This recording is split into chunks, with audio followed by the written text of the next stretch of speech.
Great. We're working. I'd like to acknowledge the traditional custodians of the lands on which I'm joining you today, and the lands on which I'm lucky enough to work and travel across in the work that I do across New South Wales and Queensland. I'd like to acknowledge that this sovereignty was never ceded. I'm on the lands of the Wamba Perapa people, which is based in Deniliquin in New South Wales. So feel free to pop in the chat today the country that you're from if you want to share that.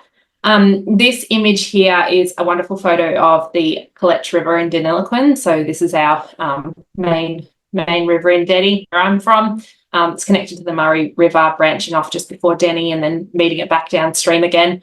This is where I feel the deepest sense of connection to my community and the connection to all the communities that get their lifeblood from this river.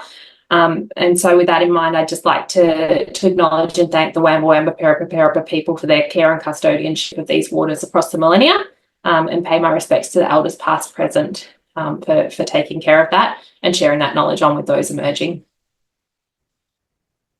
So I'm here today. I'm Lauren Ryan. I'm from FRRR. I'm the Youth Futures Manager here at FRRR. Joining me on the call today, who will be chatting as well, we've got Al from VFFF, so our partners in the program.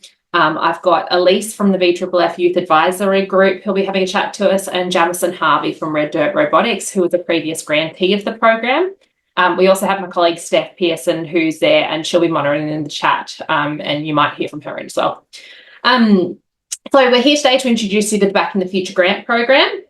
So at its core, it's really about backing those great ideas that support young people in communities across rural, regional and remote Queensland. You know, it's a unique program that really is trying to support new ideas and supports regional young people. We love projects that are delivered by young people themselves, but we also recognise that anyone can have a great idea in their community that supports young people, and so you don't have to be under 30 to apply. To the end beneficiaries of that project need to be between 12 to 30.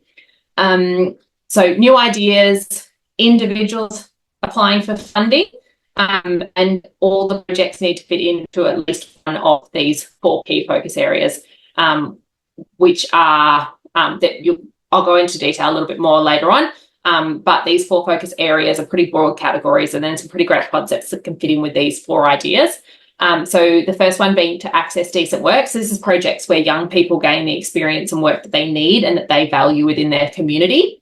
Caring for the environment, which is where young people have opportunities to participate in the green economy, to gain new environmental knowledge and skills and networks, and projects that facilitate youth-driven approaches to environmental challenges. Contributing to society, which is that very broad, idea where we want young people who are equipped and shaped to shape better futures for themselves, and increased representation of young people who have the capacity and opportunities to influence decisions that matter to them. The 4th one is exploring Christian faith and values. So that's projects that really allow young people to gain knowledge and interest in Christian faith, and opportunities for positive and engaging experience that are informed by an understanding of Christian values. They're the 4 broad categories. So all projects need to be new, they need to support rural and regional young people, they need to be delivered by an individual, and they need to fit into one of those 4 categories. At its core, that's basically the grant program, but we will expand on that a little bit more as we go through the slides again today. So what makes Backing the Future different? What we find really exciting about this grant program is that VFFF, who are our partners in it, their ability to fund individuals. One of the things that we've heard from our grant partners, we have a lot who, they're far more established in their journeys. They've been running social impact organisations for quite some time. And the thing that we hear most from them is that how difficult it was in those first early days. They had wonderful ideas. They didn't have the funding to deliver on those ideas, and they couldn't get the funding until they had proved the concept and delivered on those ideas. So this Back in the Future grant program is really about going back to that first step, backing some individuals with some really great ideas and supporting them to see what can happen if they are given the opportunity to test some really wonderful ideas. So you don't need to have an organisation already. You can be an individual with an idea. The grant program is very versatile, so we can fund things from salary, research, project costs, all those kinds of things. We also don't have any requirements around sort of where the project is going to go at the end of it. So we can fund things that are one-off for young people. We can fund something that you're hoping to grow into something much bigger and sustainable. We can fund small pilot projects that you hope to grow into the future as well. One of the ideas behind this whole grant program that really resonates with me is that the whole premise of the program is to back great ideas by the little leaders within the community. So, you don't necessarily have to be doing amazing things already or have established organisations. You can just be a really incredible person already doing good work with young people in your community in an informal way. We'll also support projects that perhaps philanthropy wouldn't normally support. So there does tend to be a tendency to fund sort of projects, whereas this one has that really great opportunity to fund salaries and the costs that are necessarily but not necessarily fit into other granting projects. We're up to round 6 now, so we have a cohort of funded individuals across New South Wales and Queensland. There's about 40, 45 in our cohort. And what we've seen starting to emerge from this is that a group of change makers who are connected through their enthusiasm and energy for supporting young people, and projects that are connected via themes. And so within that, a desire for more connection and opportunities for them to learn together and from one another. And so one of the things that we also hope to do moving forward is to be more intentional about creating those opportunities for our grantees and supporting them with some small capacity building activities. So while the project itself doesn't have a huge capacity building element built into it, there are going to be opportunities for working together to explore common needs and some small workshops that will help you on your journey if you are successful. So I'm going to throw across to my colleague over at VFFF for these ones to just go through sort of what can be funded and what those 4 headings really look like. We obviously have quite an experience of funding some projects within them. So just throwing over to you, Elle, now. Thank you, Lauren, and thank you everyone for joining. I am joining you today from the VFFF offices on Gadigal land in Sydney. And I'm just going to go a bit more into the focus areas that we fund at VFFF. As Lauren mentioned, they are fairly broad for the purpose of this project. Our focus areas came about from a process of consultation with the youth sector, as well as the foundation, the members of our foundation, and the purpose was to determine where we can best add value in the lives of young people in rural and regional Australia by funding projects that matter to them. So starting with decent work, that's sort of our employment focus area. The outcomes we seek in this focus area are all around young people meaningfully developing the skills and the confidence they need and value to secure decent employment. And over the course of the past 5 cohorts, projects have addressed those outcomes in different ways. So I'm just going to briefly talk about some of those projects. There was Studioversity in Merimbula that provided, it was around providing a specific cohort of young people, in this case, young people with disability, to explore and learn about creative disciplines while also developing the skills for future work. So developing networks as well as knowledge to sort of go on to secure decent work. Creative Careers was a school careers program all around entrepreneurial skills and exposing young people to emerging careers. And Nathaniel, who was leading that project, went on to organize youth summits in the Hunter and the Aurora regions and to really connect young people to each other as well as to professionals so they could sort of learn more about what options for careers were there. We bringing youth to regional events. That was a super interesting one, just recently funded. In this case, Robin actually already had a program she was previously running, which was all around bringing young people running events and then bringing young people to take on various roles within the event organization, really empowering young people to learn skills on the job, and while also attaining a certificate 3 in events. So with that, this specific project, Robin used the Back in the Future grant to expand that model to other regional events in rural and regional Queensland. And then we have 2 that were based in the Torres Strait with Igniting Torres Strait Youth Entrepreneurship. Dennis leveraged his experience as an entrepreneur to conduct workshops with young people in remote Torres Strait communities. And with the Island Guardians, Fraser saw this opportunity to bring young people into the growing tourism industry in the Torres Strait, to making sure that that sort of industry is actually getting an intake of young people who are empowered to learn more about these careers and potentially attain employment in the tourism area. So they all sort of found different ways to get young people to sort of work towards their goals of securing decent work. With Caring for the Environment, it's all around young people gaining the skills, networks, and knowledge to participate and lead environmental projects. In that case, we have Circular Youth, which was all around getting young people to design, implement, and plan projects that accelerate the adoption of a local circular economy. Young Change Makers was all around permaculture learning, bringing young people into a space where they could learn the knowledge and skills to become change makers in that space. Grow the Future, in this program, young people in the Bigger Valley, they had the opportunity to participate in work experience and regenerative skills training. And Cal, in this case, actually went on to establish his own social enterprise from the grant. So that was a very positive outcome. Then we have Bioluminescence in the Far South Coast, which was a series of workshops for young people to capture the local environment on film and create a site-specific video project for the broader community. So really bringing young people into more contact with the environment, while also bringing that community together around this project.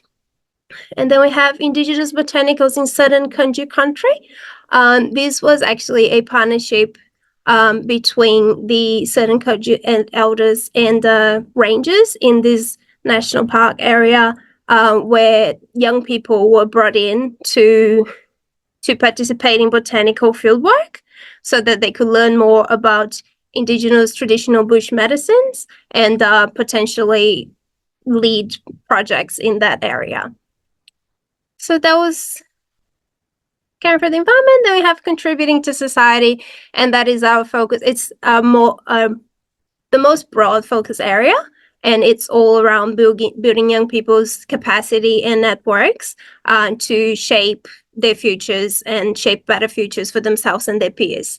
So there's not much that I'm fitting to Contributing to Society, starting with Red Dead Robotics. I won't go there much as we have Jameson online, so I'll let him talk more about his project.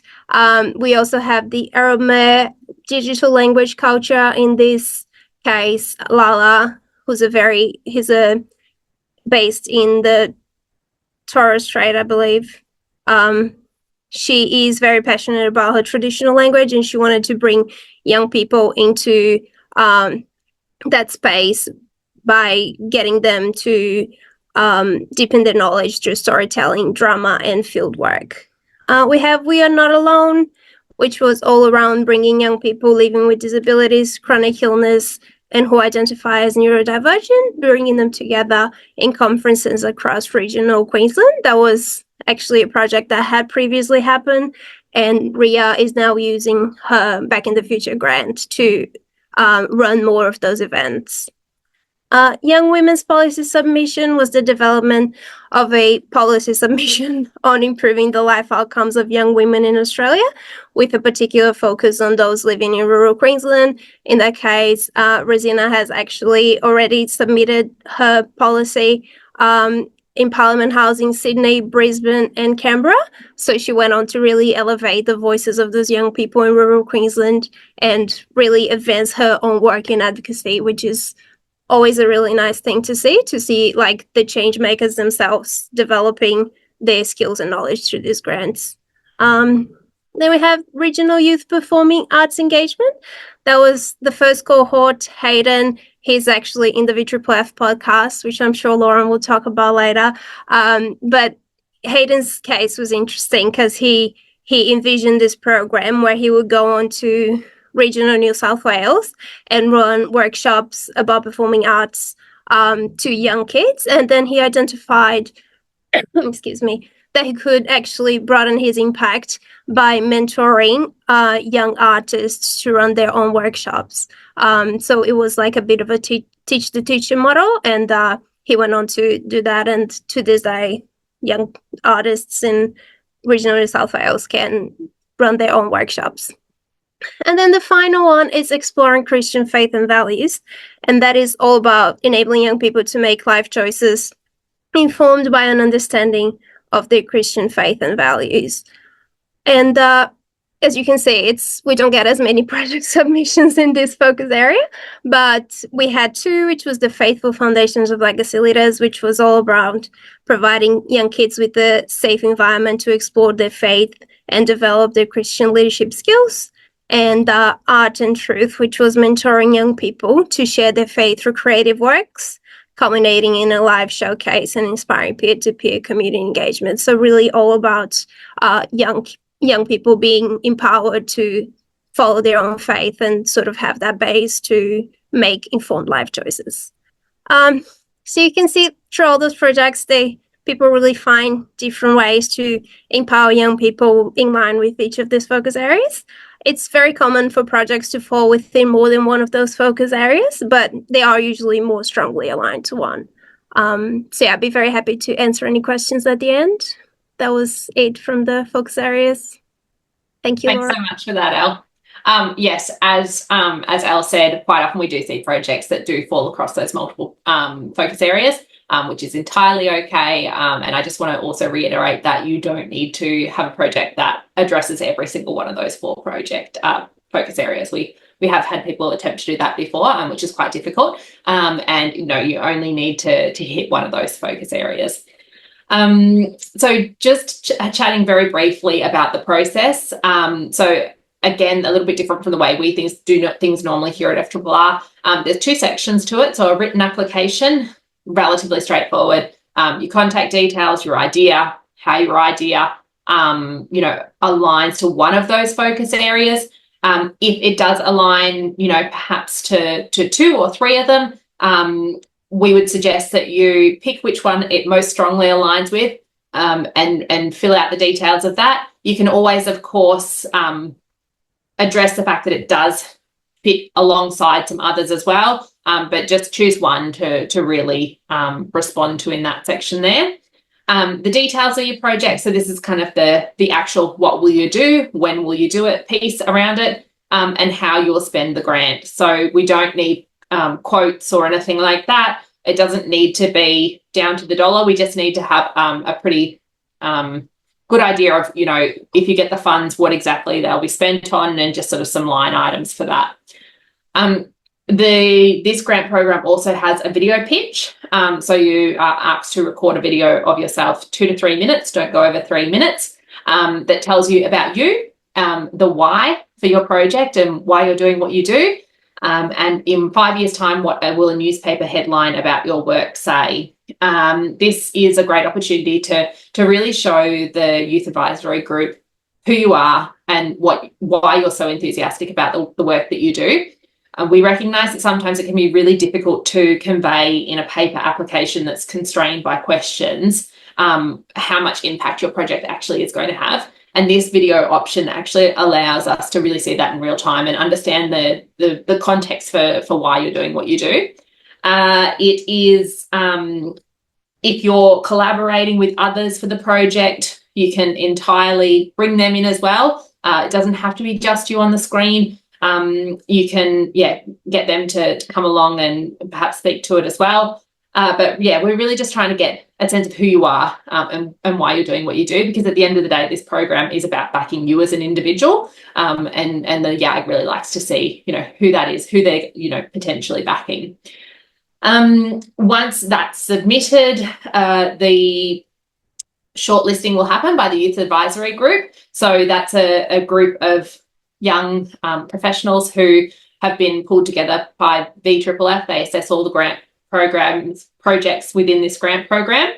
They will shortlist it down to between sort of 12 to 14 candidates.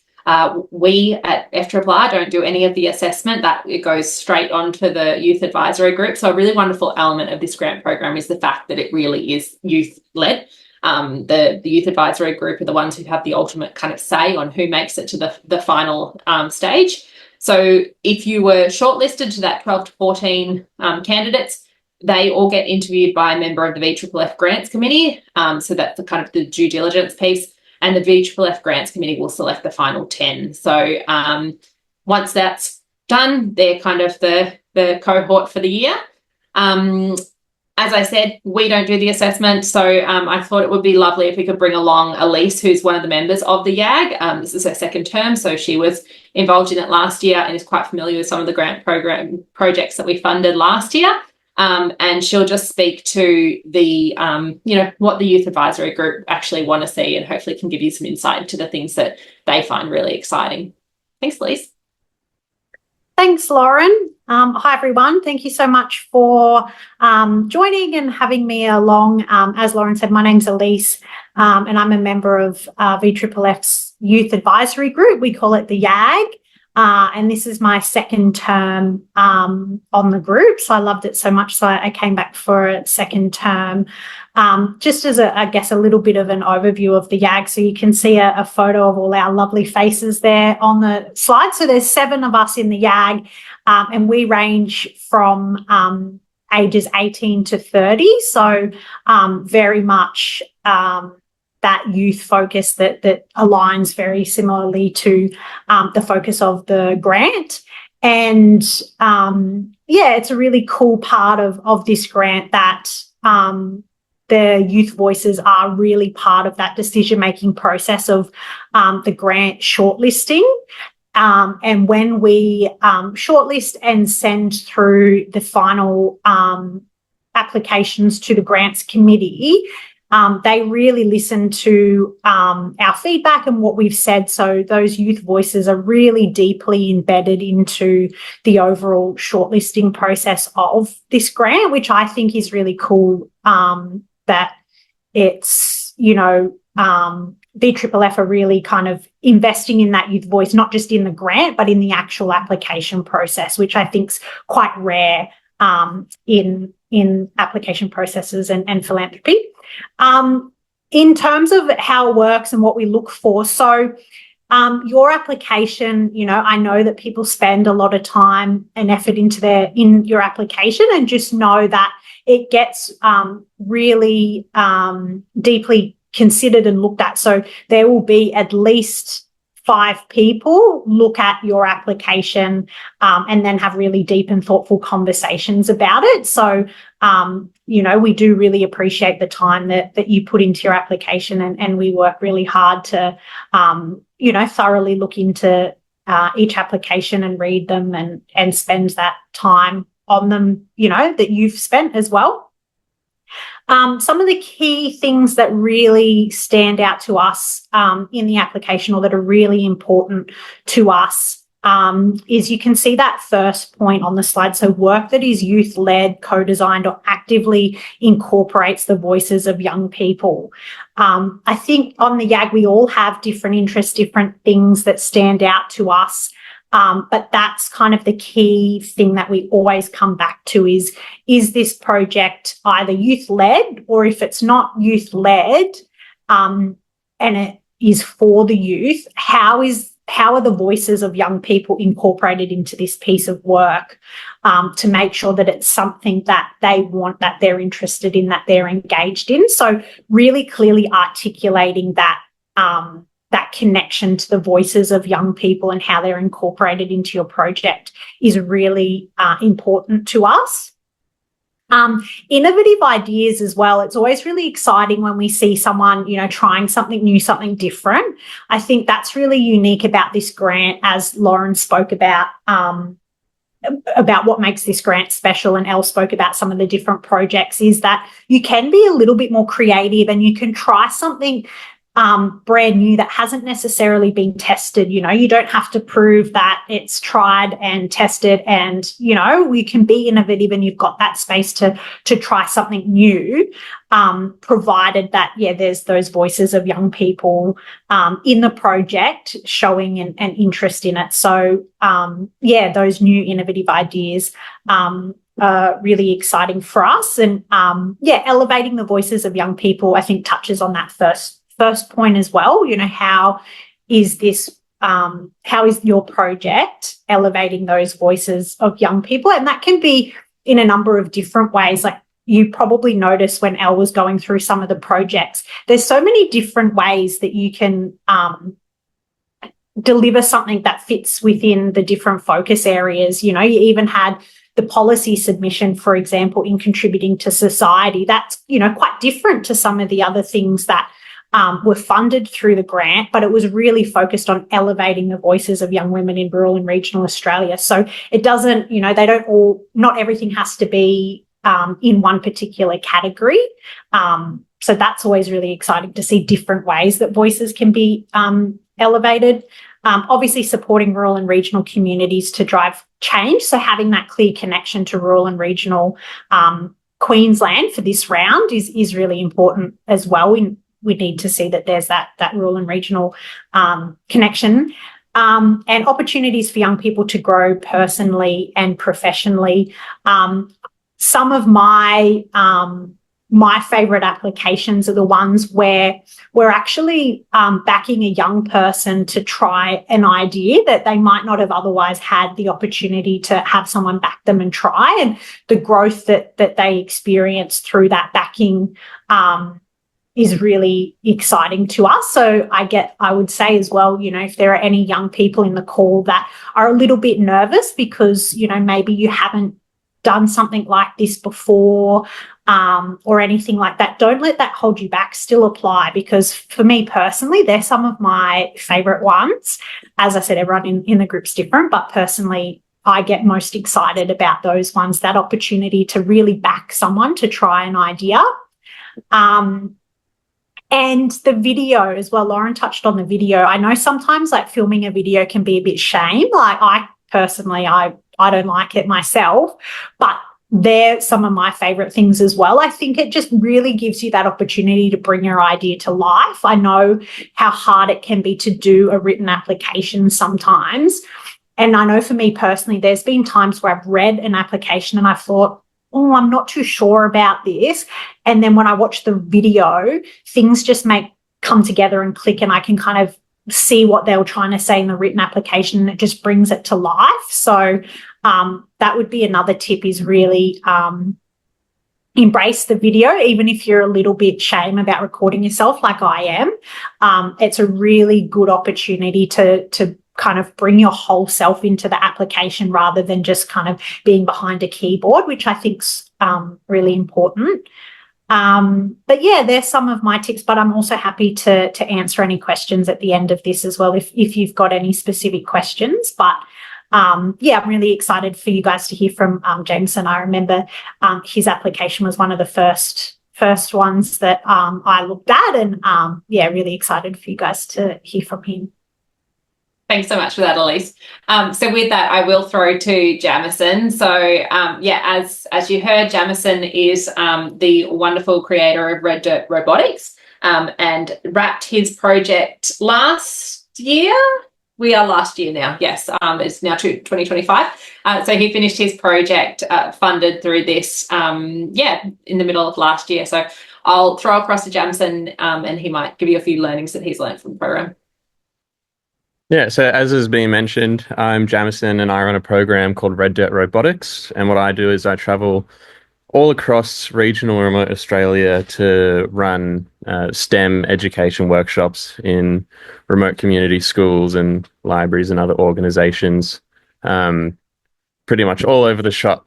And in 2023, I put in an application for the Back in the Future grant to run a 3-month tour all over Queensland, where I was able to, or where I would be able to offer all of my services and classes for free to the schools, because in the year and a bit before I applied for the Back in the Future grant, I'd had minimal funding and was having to charge the schools for me to come in. But that was obviously a very big barrier because a lot of schools don't have all too much resources behind them. And so I knew that, I wanted to create an opportunity where the schools didn't have to worry about anything except for picking a date for me to come in and work with their kids. So I was successful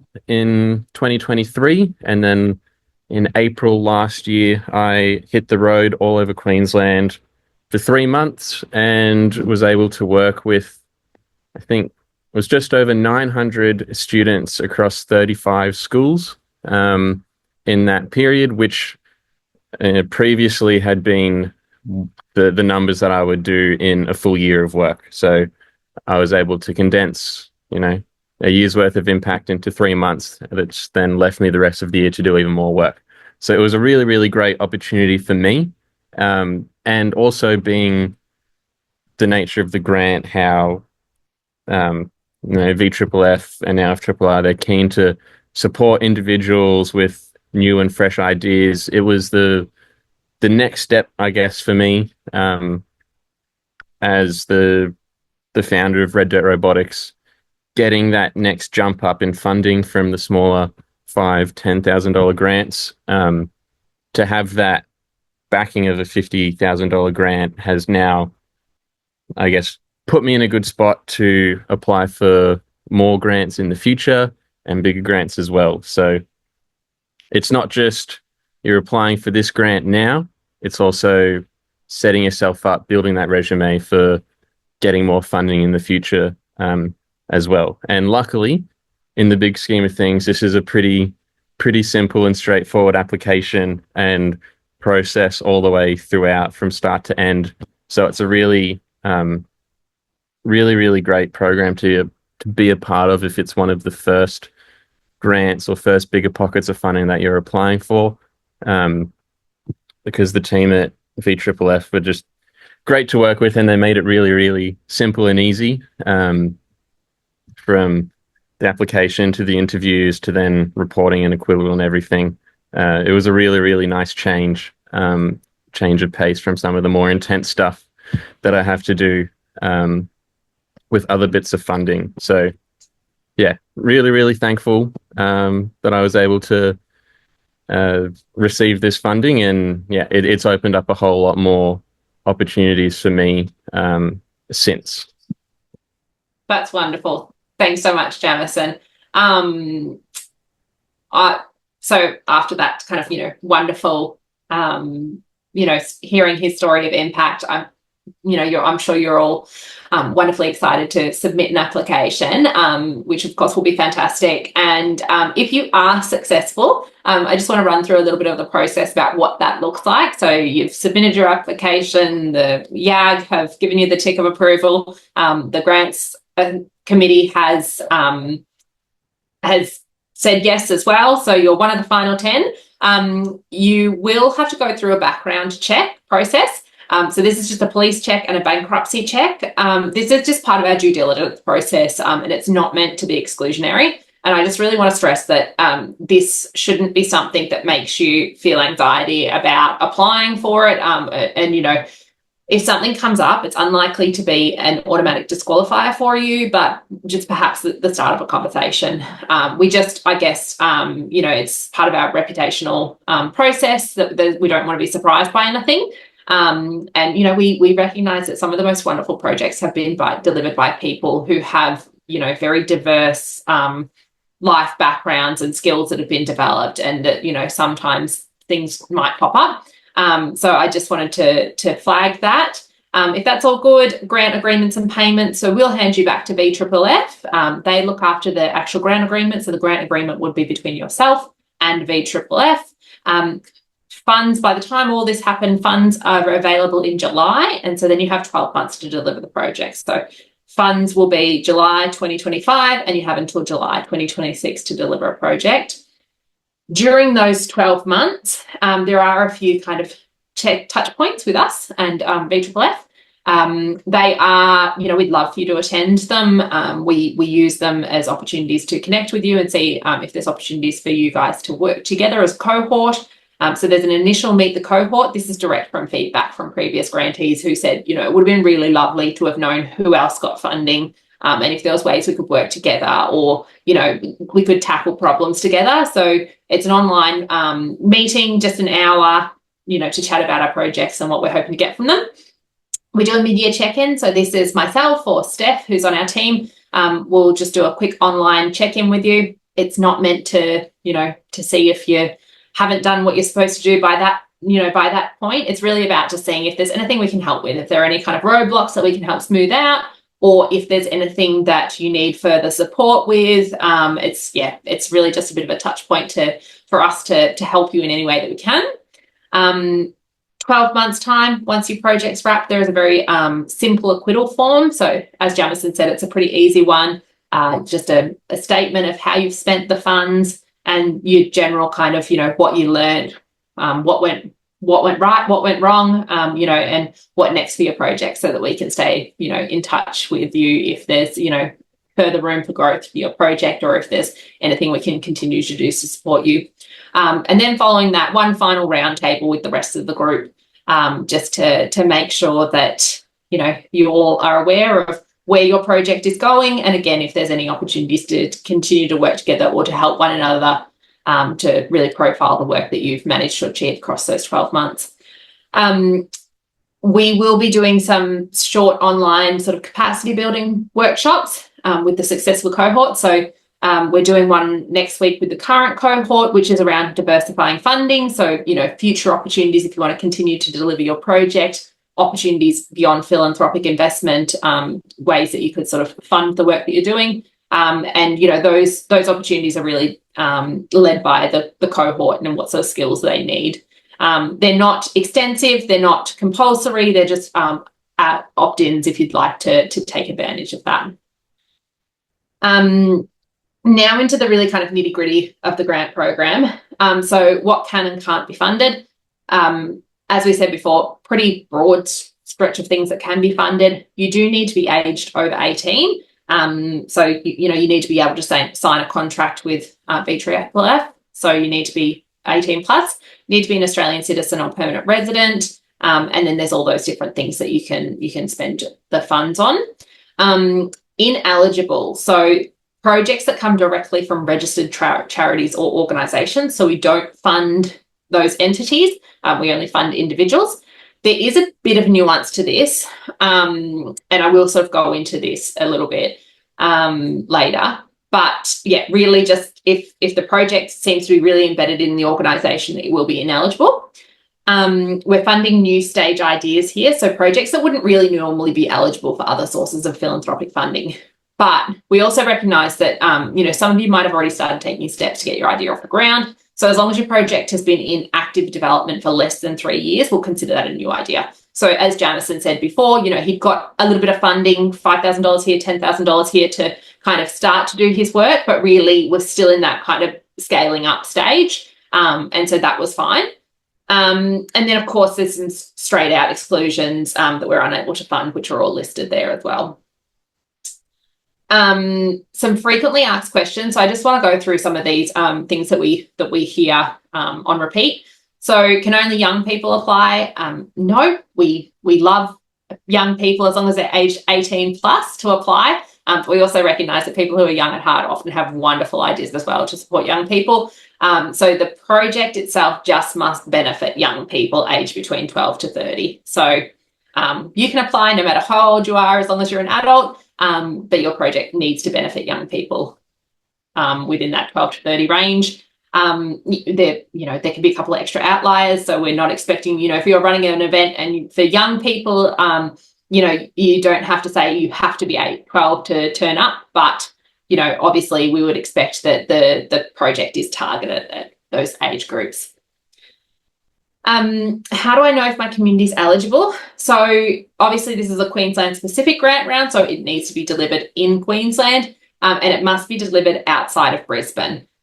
We get a lot of questions about, what is considered Brisbane. There's a really wonderful interactive map on the ABS website, which is also linked in the guidelines. And I've taken a bit of a snip of it there in the slide, so you can see essentially anything in that deep green area, and the boundaries of that is considered sort of Brisbane.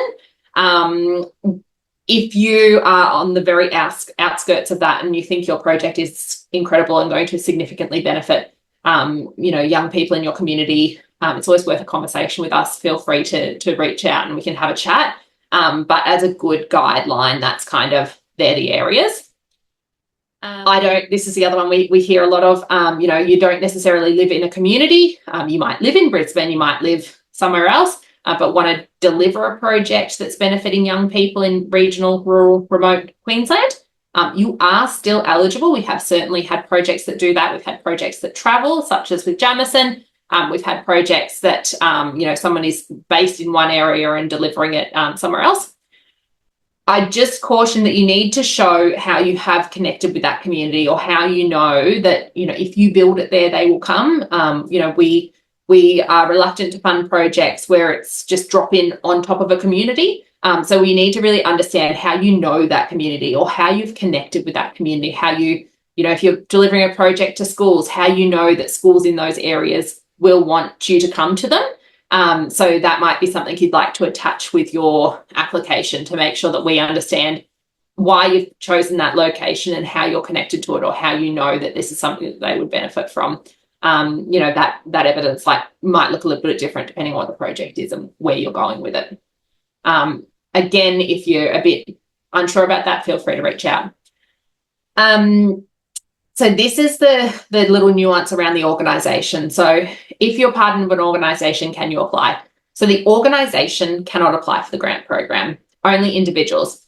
We also understand, though, that if you work within an organisation, quite often you'll have, you develop an idea and context of the work that you do. And, you might be wanting to deliver a project through that. As an example, if I work for FRRR, and I had a wonderful idea that will benefit young people in Deniliquin to experience a leadership opportunity.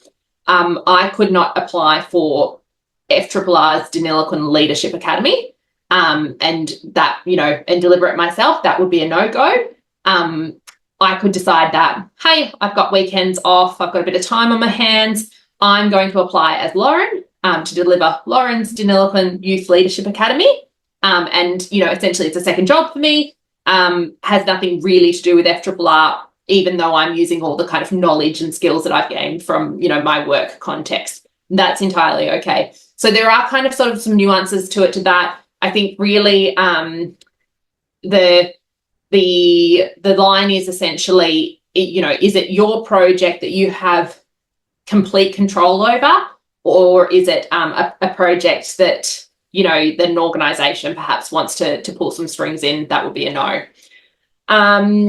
Again, really happy to have some conversations around what that means for you and your specific circumstances. Obviously, Jamison has created Red Dirt Robotics, but he was funded as Jamison rather than Red Dirt Robotics. If you've got a great idea and started taking those first steps, you can still apply. So, you might have registered an ABN number or formed a committee. That's entirely fine. You're sort of still within that, active development stage. How much can I apply for? So it's a straight $50,000. There's up to 10 grants of $50,000 each. So it's a $500,000 grant pool for Queensland. Sometimes we see people trying to get in under that $50,000 and be conservative and, maybe apply for $48,600. Don't worry about that, because you'll just get the straight $50,000. So just, use up to that. If your project is going to cost more than that, and you're just applying for the $50,000, be clear about, where you're expecting to get that additional funding from, or how you're going to reduce the scale of the project if you don't get the full funding from somewhere else. funds become available in July, and it does get delivered to you in one lump payment. So there's no payment schedule or anything like that. It's just one lump payment. Payment to an individual. So you get paid directly to your personal or business bank account. We recognise that some people are a bit uncomfortable with the option of having those funds paid directly to them and sort of the accountability around that.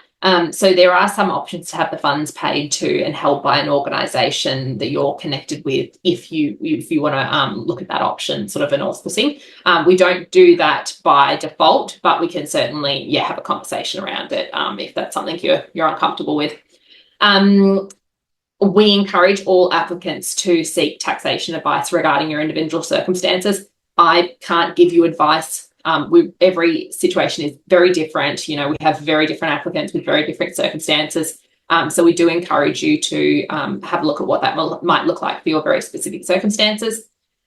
Within the budget, you can actually apply for up to $5,000 worth of like capacity building activities.